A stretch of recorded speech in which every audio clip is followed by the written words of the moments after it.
YouTube, what's up? Welcome back to a new video. If this is your first time here on the channel, thanks so much for stopping by. Definitely check out some of my other videos, and if you like what you see, go ahead and like, comment, and subscribe. I greatly appreciate it. Before I even get started with the video, I do want to say to all of you out there that celebrate, Merry Christmas, for real. Merry Christmas. You guys are going to be seeing this on Christmas Eve. So I really do hope you have a fantastic holiday with friends and family. I think it's pretty safe to say that 2023 was a fantastic year for video game releases. A lot of great games came out, and at times it felt like they were just coming out back to back to back. It was crazy. I know a lot of you guys are probably in the same boat that I'm in. You just don't have the time to play all the games that you want to play, right? I mean, I have a full-time job, I have a family. It's hard to get through all the games that you really want to play. So today I wanted to share with you 8 games that I wish I could have spent more time with in 2023. Let's get into it.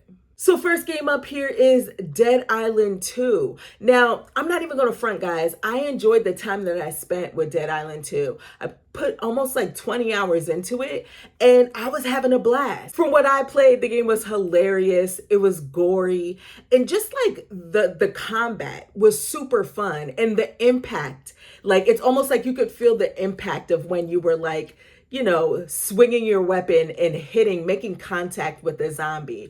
It was crazy. The hits were just hitting. I spent a lot of my time with the game, like exploring the different parts of the map, doing the side missions that were available for me or unlocked for me at the time. And also just, you know, acting crazy and running into hordes of zombies and trying to kill them because it was just so much fun to do. But I didn't do a bunch of the side mission stuff. And because I spent so much time just like in combat and exploring, I got a little burned out. I got a little burned out and I put the game down, but I really want to pick it back up and get through this game because it's just so much damn fun to play. Speaking of burnout, this is another game that I kind of got burned out on. And it's not Diablo 4's fault. It's the fact that I was so excited for Diablo 4 to release that I went back and I played Diablo 3. I was playing Diablo 3 on the Nintendo Switch. So I spent a lot of time playing Diablo. I started this game off as a rogue and I was doing my thing, right? I was hacking and slashing, feeling good. And then I hit a boss that I could not kill for the life of me. And it frustrated me so much, right? So I put the game down for a bit, came back to it. And I think a couple of you guys here on YouTube told me I should start off as like a warrior. I think it was warrior. I don't know. It was something. I went back, started my character. And I don't even think I played a new character like an hour. I was like, oh, let me put this down because of the combination of me playing Diablo 3 on the Switch and then playing all the way up until that boss as a rogue and then restarting. I was like, I need a break. I need a break. This game is great. It looks great. It's fun to play. I'm into these Diablo type of games. Really enjoy them. I heard that like season 1, maybe season 2 is out by now, but season 1 definitely came out, fixed some of the issues with the game. I'm going to go back when, I don't know, but I will. I'm going to be honest with you guys. Out of all the games on this list, I'm probably the most disappointed with the fact that I did not stick with and complete Star Wars Jedi Survivor. I really am. I'm kind of bummed out about that. I dig Star Wars. I do. I mean, I've seen the movies. I'm not deep into the lore of Star Wars or anything like that, but I know what's up. I know what's going on. When it comes to Star Wars games, though, I haven't played many Star Wars games, to be honest with you. Now that I think about it, there really hasn't been a lot of Star Wars. Like, I haven't played Knights of the Old Republic. I haven't played those games, and I really should. But one Star Wars game that I really loved was the first game, Star Wars Jedi Fallen Order. I thought that game was fantastic. So when this game came out, I was hyped. When they announced it, I was like, oh my gosh, it was one of my most anticipated games for this year. The game came out and it was a little rough. I think it was sometime in the summer. The game was all patched up, ready to go, running buttery smooth. And I told myself I was going to go back to it. But I never did, unfortunately. But I really want to. I'm currently playing a game that I am almost done with. So once I'm done with that, I think this is next up on the docket. I just really want to play this game and experience it.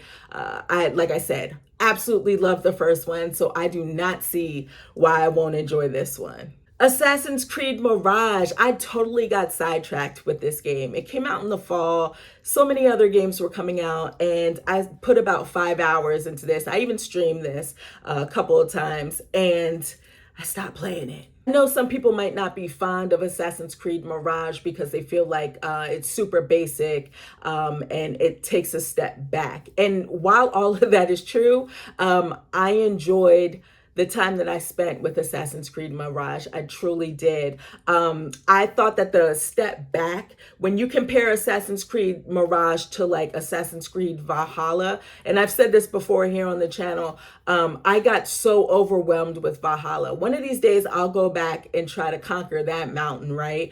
But Valhalla, there was just so much to do. And for me, that was super overwhelming. Assassin's Creed Mirage is definitely a different game. Definitely toned down some of the gameplay mechanics. The parkour isn't as free flowing as what it has been in the past, the last couple of games. But I think that's like a breath of fresh air, if I'm going to be honest. It was like a breath of fresh air. I really enjoyed the main character, Basim. Need to know what's going on with him. And one thing that I totally appreciate, and I know I will complete this game because it's not 1,000 hours long. From what I hear, it's like 25 hours to complete. And, that's like the sweet spot for me. So yeah, Assassin's Creed Mirage, I almost said Valhalla. Assassin's Creed Mirage is a game that I definitely wish I would have spent more time with during this year. The next game that I have is digital only. I've played it on my Steam Deck. Haven't played enough of it, but I know it's going to be my jam. It's Pizza Tower. From what I played, Pizza Tower is an absolute blast. It doesn't take itself seriously. The main character's name is Peppino Spaghetti. What? Pizza Tower is a side-scrolling platformer that's level-based, and it basically requires you to go through each level. You can, beat up on enemies and amp up your combos. You collect things throughout the level, and then once you reach the end of the level, you have a certain amount of time to escape the level, which is crazy. And that kind of gave me low-key anxiety. You guys already know how I feel about games that, put a timer on you. I'm not a fan of it, but it's okay in Pizza Tower. Like I said, low-key anxiety, but it's okay. It took me a little while to get the hang of the controls just because Peppino does have a wide variety of different moves that he could do throughout the game. But once I got it down, I was like, okay, I see you, Pizza Tower. I see you. I really feel like it could have been like a game that is on like my favorites of 2023 list, but I just haven't gotten around to finishing it yet. And I don't think there's that many levels. Maybe I can finish it before the end of the year. But if I don't, it's okay. I'll go back to it. And if you guys have a Steam Deck or if you play PC games, whatever the case may be, it does play really well on the Steam Deck. Definitely check out Pizza Tower. Hella fun. It's really a good time. Now, you guys are gamers, so I know you've been in the same position as me. You start playing a game, you're really into it, and then it starts to stress you out, and you're like, that's it. That's exactly what happened with me in Cocoon. Cocoon is like an adventure puzzle game. Has this really cool art style to it. And it's just super like weird. And that's what I like about it, right?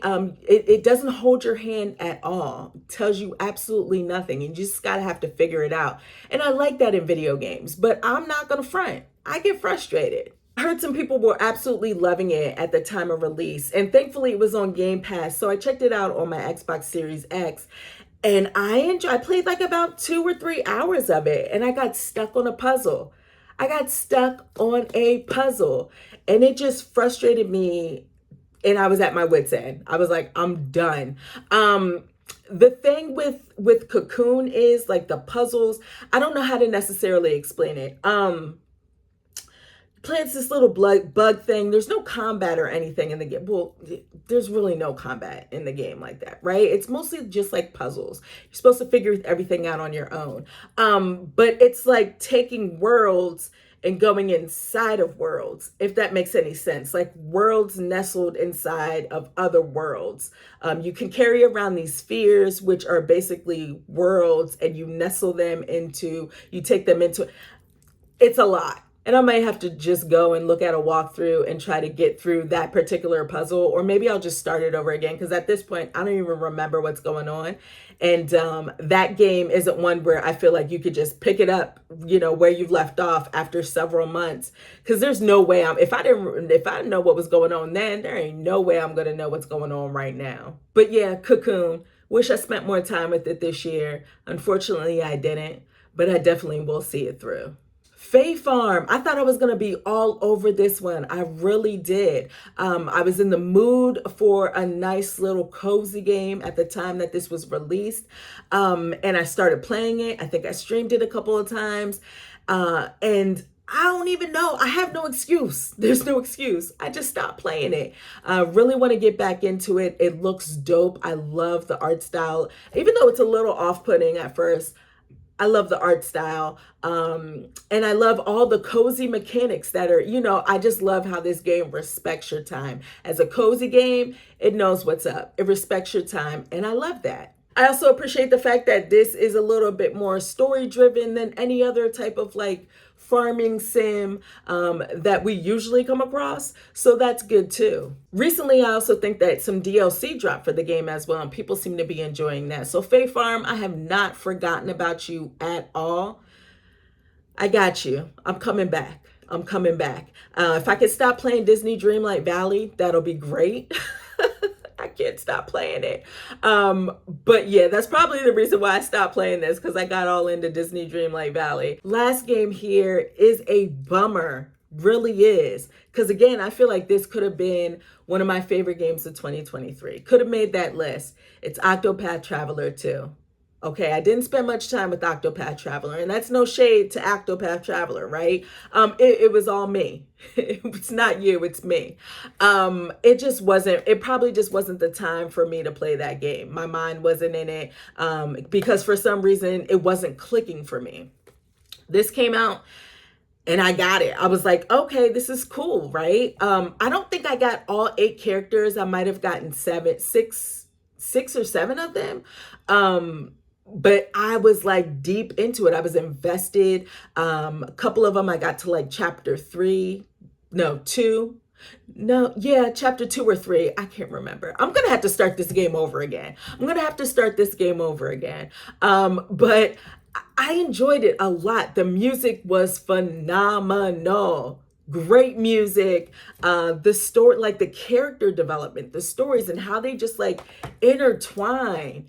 I thought was really dope. I can't even tell you why I stopped playing it. It was probably because something else came out. But yeah, I'm really bummed out that I didn't spend more time with it and see it to completion. And it's crazy because this year was the year of RPGs for me. I think I've played a lot more RPGs this year than I ever have before. I've played a lot of RPGs this year. And this one was super dope, but man, oh man, I don't know. I just never went back. All right, guys, so those are 8 games I wish I would have spent more time with in 2023. Guys, let me know in the comment box below what games you wish you would have spent more time with this year. A lot of great games. So I know everybody's going to be different, but there were a lot of great games that dropped this year. And I know you didn't have enough time to play through all of them. As always, I want to thank all of you for watching this video, and I'll check you next time. Peace.